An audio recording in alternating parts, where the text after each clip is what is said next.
Serial Ishqbaaz में अब तक रोमांस का ड्रामा जितना ही देखने को मिल रहा था, उतना ही ड्रामा श्वेतलाना और टिया की साजिशों का भी देखने को मिल रहा था।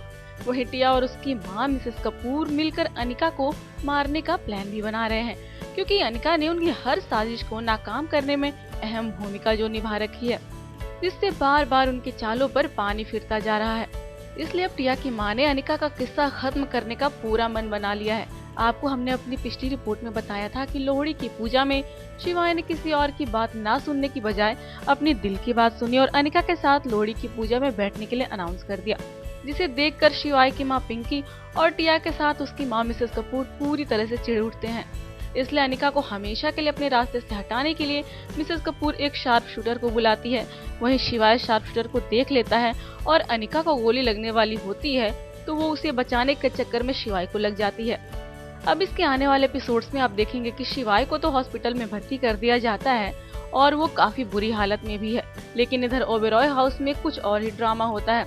शिवाय की मां पिंकी अनिका पर यह इल्जाम लगा देती है कि उसकी इस हालत का जिम्मेदार वही है। अगर वो नहीं होती तो आज शिवाय इस हालत में नहीं होता। वहीं वो अनिका को घर से निकल जाने के लिए भी कहती है। उधर अनिका हॉस्पिटल में शिवाय से मिलने जाती है, लेकिन उससे कहती है कि उसकी इस हालत की जिम्मेदार वही है, इसलिए वो अब उसकी जिंदगी में दोबारा कभी वापस नहीं आएगी। लेकिन शिवाय उसे रोक लेता है और कहता है कि उसकी जिंदगी उसके बिना अधूरी है और वो उसके बगैर नहीं रह सकता।